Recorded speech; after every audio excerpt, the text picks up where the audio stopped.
새벽에 우리에게 주시는 하나님의 말씀은 마태복음 24장 36절에서 51절의 말씀입니다. 하나님의 말씀을 봉독하겠습니다. 그러나 그 날과 그 때는 아무도 모르나니 하늘의 천사들도 아들도 모르고 오직 아버지만 아시느니라. 노아의 때와 같이 인자의 임함도 그러하리라. 홍수 전에 노아가 방주에 들어가던 날까지 사람들이 먹고 마시고 장가들고 시집가고 있으면서 홍수가 나서 그들을 다 멸하기까지 깨닫지 못하였으니 인자의 임함도 이와 같으리라. 그때 두 사람이 밭에 있음에 한 사람은 데려가고 한 사람은 버려둠을 당할 것이요, 두 여자가 맷돌질을 하고 있음에 한 사람은 데려가고 한 사람은 버려둠을 당할 것이니라. 그러므로 깨어 있으라. 어느 날에 너희 주가 임할는지 너희가 알지 못함이니라. 너희도 아는 바니 만일 집 주인이 도둑이 어느 시각에 올 줄을 알았더라면 깨어 있어 그 집을 뚫지 못하게 하였으리라. 이러므로 너희도 준비하고 있으라. 생각하지 않은 때에 인자가 오리라. 충성되고 지혜 있는 종이 되어 주인에게 그 집 사람들을 맡아 때를 따라 양식을 나눠줄 자가 누구냐?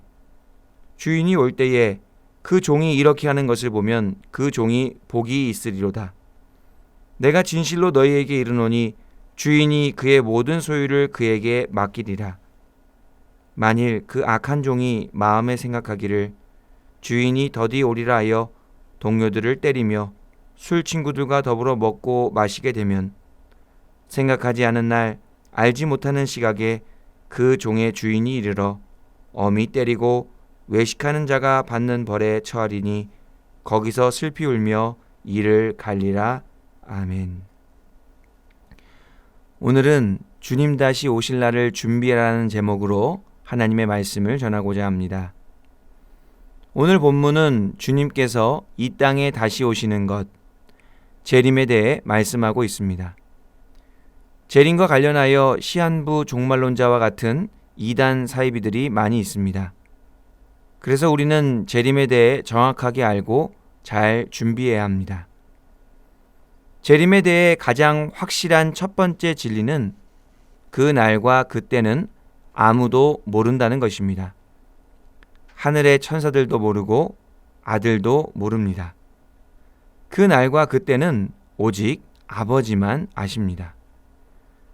그래서 우리는 재림을 준비할 때 그 날과 그 때에 대해서는 관심을 가질 필요가 없습니다. 열심히 연구하고 아무리 노력해도 그 날과 그 때는 알 수가 없는 것이 기정사실입니다. 그러므로 재림에 대한 확실한 두 번째 진리는 재림의 시기가 중요한 것이 아니라 어떻게 재림을 기다릴 것인가, 재림을 준비하는 지혜로운 삶이란 무엇인가입니다. 우리는 재림을 올바르게 준비하는 삶에 집중해야 합니다. 예수님의 재림은 아니지만 초림을 준비하고 예비했던 성경 인물이 있습니다. 바로 세례 요한입니다.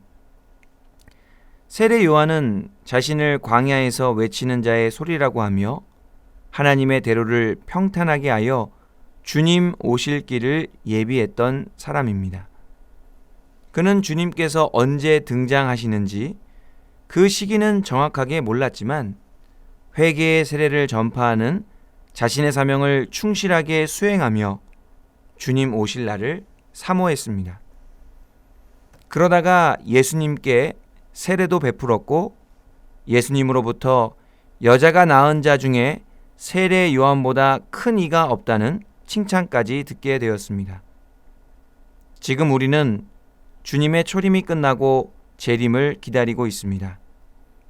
주님께서 다시 오실 길을 준비하고 예비해야 한다는 측면에서 이 시대를 살아가는 모든 성도들은 세례 요한과 같이 살아야 합니다. 오늘 본문에 나오는 예수님의 말씀을 통해 우리가 세례 요한과 같이 주님 다시 오실 날을 어떻게 준비해야 하는지 깨닫고 말세를 올바르게 살아가시는 지혜로운 성도님들이 다 되시기를 간절히 바랍니다. 먼저 예수님께서는 재림의 때를 노아의 때와 비교하시며 말씀하십니다. 재림을 준비하고 기다리는 시기는 노아의 홍수가 일어나기 전의 상황과 비슷합니다. 홍수가 일어나기 전까지 사람들은 홍수가 발생하지 않을 것이라고 생각했습니다. 그들에게는 홍수가 일어난다라는 정보는 있었지만 이에 대한 믿음은 없었습니다. 분명히 노아가 산에다 방주를 오랫동안 건설하였기 때문에 많은 사람에게 이 소식이 알려졌을 것입니다. 그러나 홍수가 직접 일어나기 전까지는 사람들은 홍수가 일어날 것이라고 생각하지 않았습니다. 결국 때가 참에 홍수가 일어났고 노아의 가족과 방주에 탄 생물을 제외한 모든 생명체는 다 멸망당했습니다. 인자의 임함도 이와 같다는 것입니다. 이 비유를 통해서 재림을 어떻게 준비해야 한다는 것을 알 수 있습니까? 노아처럼 방주를 만들며 주님 다시 오실 날을 준비해야 합니다. 주님께서 다시 오신다는 것을 알고 의식하는 것만으로는 재림을 온전히 준비하는 것이 아닙니다. 하나님께서 원하시는 대로 재림을 준비하려면 노아처럼 방주를 건설해야 합니다. 노아에게 방주를 건설한다는 것은 어떤 의미였습니까? 방주 건설은 하나님께서 직접 명령하신 일입니다. 노아에게 방주 건설은 바로 하나님께서 주신 사명이었습니다. 노아는 하나님의 명령에 순종하여 자신의 사명을 끝까지 잘 감당하는 것을 통해 홍수를 준비하는 것입니다. 그래서 우리도 주님 다시 오실 날을 잘 준비한다는 것은 하나님께서 우리에게 맡겨주신 사명을 잘 감당하고 끝까지 잘 이루어내는 것을 의미합니다. 주님 다시 오시는구나, 언젠가 반드시 오시겠지, 막연하게 생각하면서 믿는다는 것이 아니라 하나님께서 나에게 주신 사명을 끝까지 잘 감당하면서 재림을 준비하는 것입니다. 그래서 우리의 모든 사명은 사실 주님의 재림과 관련되어 있습니다. 사명의 궁극적 공통적인 목적은 주님 다시 오실 길을 예비하는 것입니다. 각자가 받은 사명의 모습이 다르고 사명을 이루어가는 방법이 다르다 할지라도 모든 사명의 최종 목적지는 주님 다시 오실 길을 예비하는 것에 있습니다. 그런데 사명이라는 것이 방주를 건설하는 것과 같은 특별한 일만을 의미하지 않습니다. 어떤 성도님은 하나님께 독특한 사명을 받으시기도 합니다. 그러나 대부분의 성도님은 자신의 일상생활 속에서 하나님의 사명을 받습니다. 하나님께서 허락하시고 인도하신 나의 삶의 자리가 바로 하나님께서 주신 사명의 자리입니다. 그래서 40절, 41절에도 보면 밭일을 열심히 하다가 하나님께 들림을 받습니다. 맷돌질을 열심히 하다가 하나님께 들림을 받기도 한다고 합니다. 그들에게는 일상의 밭일과 맷돌질이 하나님께 받은 사명이었던 것입니다. 그래서 우리는 하나님께서 우리 각자에게 주신 사명이 주님 다시 오실 길을 예비하기 위해 주신 줄로 믿으시고 하루하루 우리의 사명을 수행해 나가야 합니다. 다음으로 예수님께서 이번에는 재림을 준비하는 것을 충성되고 지혜 있는 종의 비유로 말씀하십니다. 종은 주인이 집을 비웠을 때 그 집 사람들에게 때를 따라 양식을 성실하게 잘 나누어 주어야 합니다. 주인이 돌아왔을 때 종이 자신의 사명을 잘 감당하는 모습을 보게 되면 분명 그 종은 주인의 모든 소유를 담당하게 되고 상급과 복이 있을 것입니다.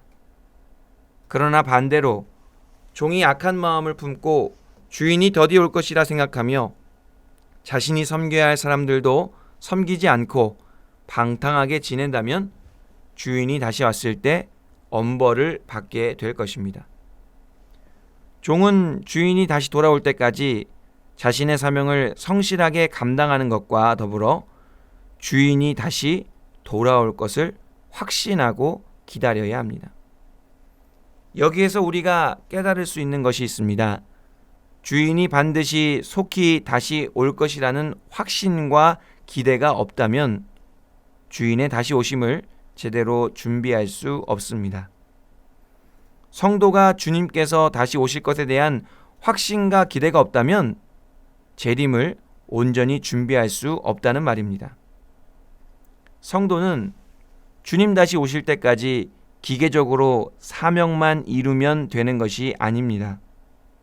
주님께서 이 땅에 다시 오셔서 그분과 얼굴을 마주보며 그분과 영원히 함께할 것에 대한 소망을 가지고 살아가야 합니다.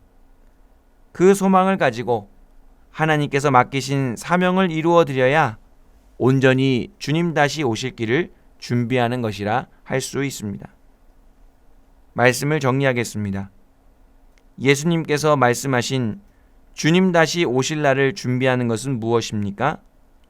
주님 다시 오실 날에 대한 소망을 가지고 하나님께서 맡기신 사명을 하루하루 성실하게 수행해 나가는 것입니다. 노아처럼 세상 사람들에게 어리석다 얘기를 듣고 조롱을 받는다 해도 끝까지 하나님께서 주신 사명을 잘 감당해야 합니다. 비록 주님 다시 오실 정확한 시기는 모른다 해도 주님께서 반드시 오신다는 확신과 주님을 만날 것에 대한 기대감을 가지고 살아야 합니다. 우리가 살아가는 일상은 똑같이 반복되는 무의미한 일 같아 보이지만 하나님께서 주신 사명에 비추어 본다면 그것은 주님 다시 오실 길을 예비하는 일입니다. 일상의 소중함과 중요함을 인식하시고 일상생활을 통하여 주님 다시 오실 길을 예비하실 수 있기를 바랍니다. 또한 일상을 살아가면서 언제나 우리의 소망을 점검해야 합니다.